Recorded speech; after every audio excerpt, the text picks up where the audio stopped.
Hi guys! Good morning. Wala pa akong ligo. So, nag-a-arrange na tayo ng ating luggage. Kasi nanupi ako kanina.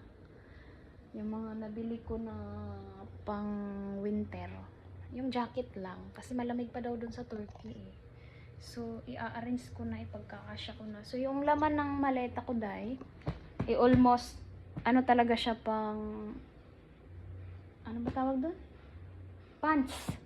Yan, pants. 1, 2, 3, 4. Ay, pantalon pala to. Babawasan ko pa nga kasi kailangan madala ko itong pants pang araw-araw kasi nagagamitin yan natin doon.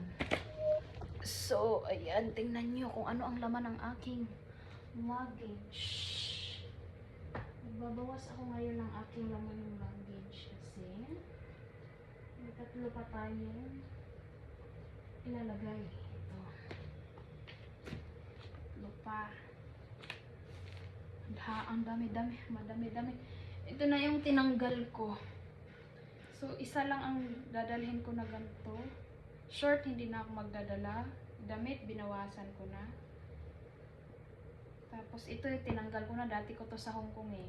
Medyo masikip to, fitted to sa aking wet po. So, erase na na. Iwan na lang natin ito. Ganyan. Meron na tayo ditong 1, 2, 3, 4. Ito, iwan ko na lang din to. Galing din to sa ano eh. Fitted din to sa pet ko eh. Iwan ko na lang din to. Itong hindi fitted sa atin. 1, 2, 3, 4, 5, 6. Ito, dadalhin ko din ito. 7 na to, 7. Yan. Ito, favorite ko na to. Dito, sinusuot ko na to eh. So, kailangan ko itong dalhin. Pants din yan. Yan. Padalhin ko din siya.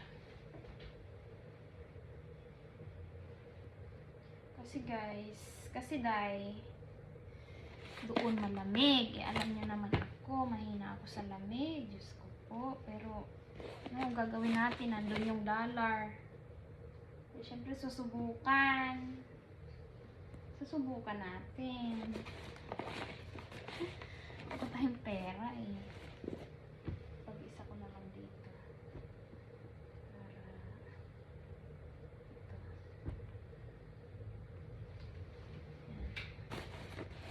Yan.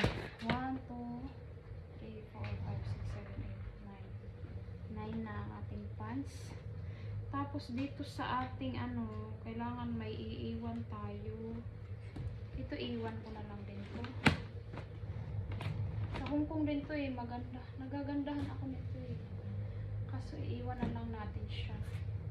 Kasi hindi pwedeng madami kasi magdadala din daw ako dahil ng dilata or something pagkain. Kasi tulad nung kasabayan ko sa training, nandun na siya, shout out dahil Shirley. Same kami doon, Bursa. 15 minutes lang daw ang layo namin kaya pwede kami magkita talaga doon. Magwa 1 month na siya dahil hindi pa siya nakakain ng rice. At saka may breakfast lang daw siya doon pag may tira sa gabi. Sana iba-iba naman ang amo. Meron din napakaswerte, kasabayan ko din sa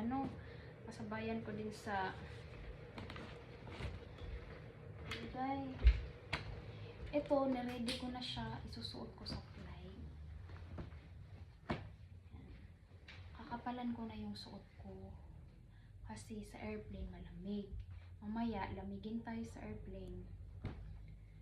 Ubuhin tayo pagdating doon. Mahirap na magkasakit agad. Maganda na yung ready ka. So, doon ko na to.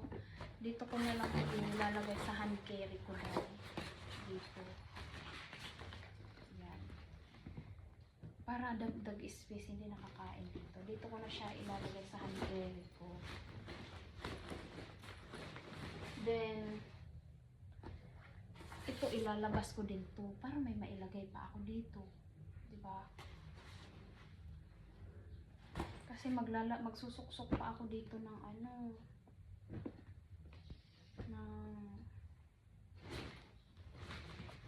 aking dilata daw. Magdala daw ng dilata.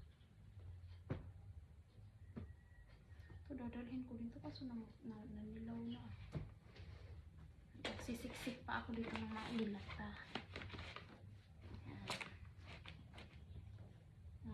Yung ginamit ko doon sa agency, ayan o, iba-ibang kulay. Dadalhin ko na siya. Yan na lang yung pinakadamit ko doon na t-shirt o ilang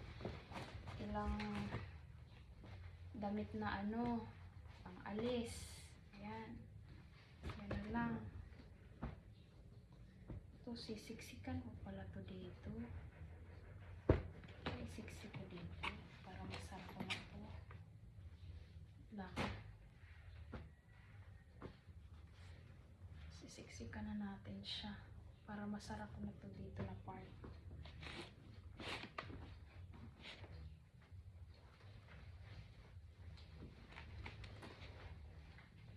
Para ito. Yan.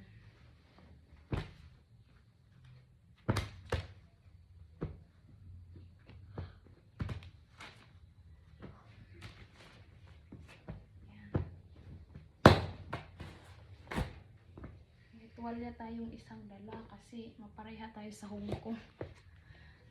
Manipis lang naman to.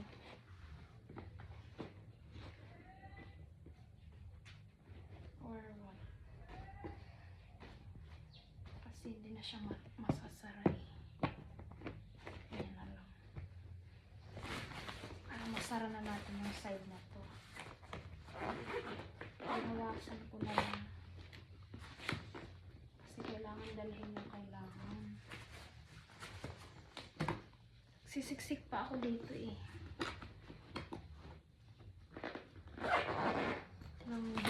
Iwan ko magdala, hindi na ako makadala ng bilis. Dilata daw kasi si Shirley Day, yung dilata niya doon, nagdala siya dilata, diba? Diba sa umaga wala siyang pagkain, lalo na pag si Lola lang ang kasama niya. Wala daw siya pagkain. Kaya daw siya, mabait naman daw yung amo niya, pero sabi ko, ay Day, parang Hong Kong lang din. Sabi ko ganyan.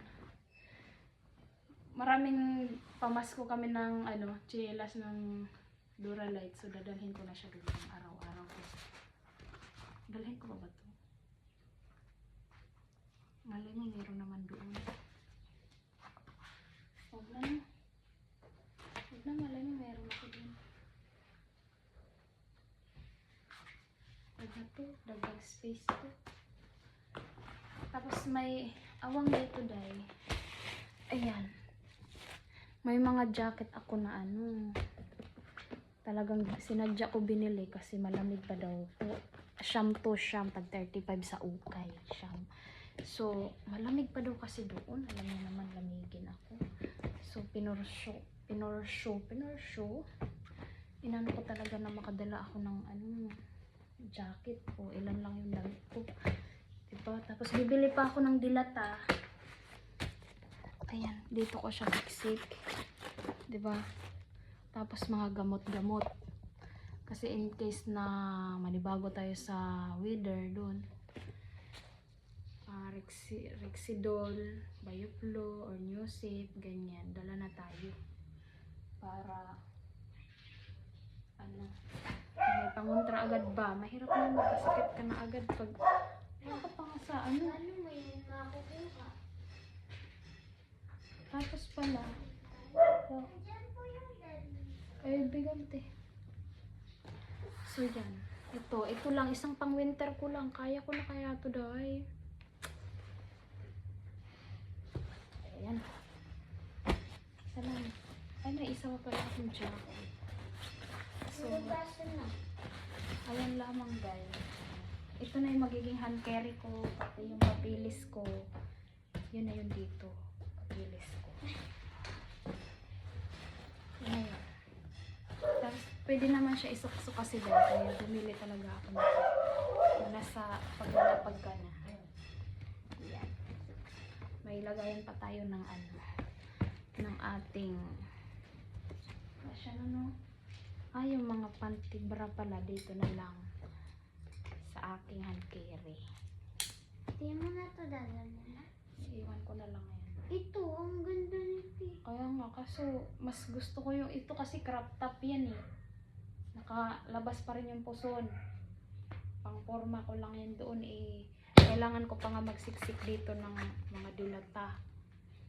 Pagkain. Ilagay mo dyan. Pwede rin kung may space pa dito. Ano pa pag ilalagay mo dyan? Pwede nga pagkain nga daw.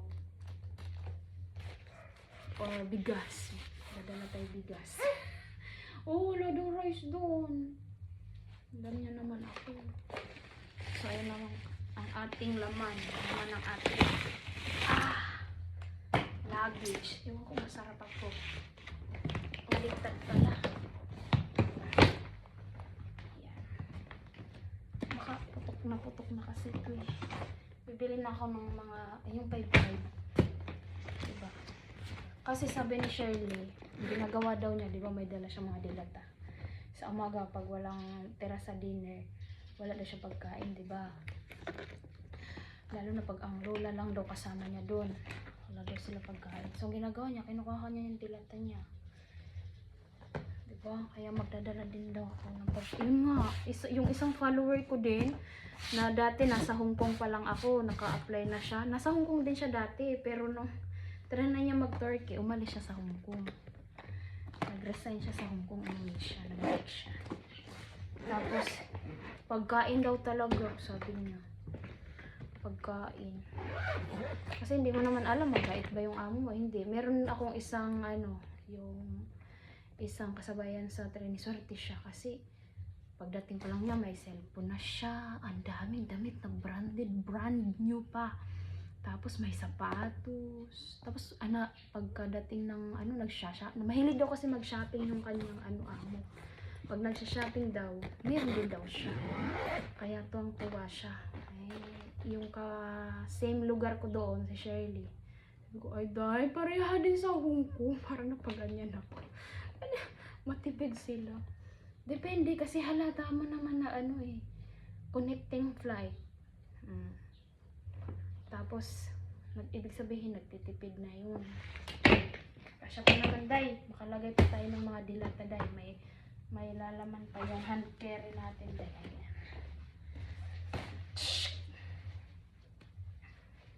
Pakita ko sa inyo, day.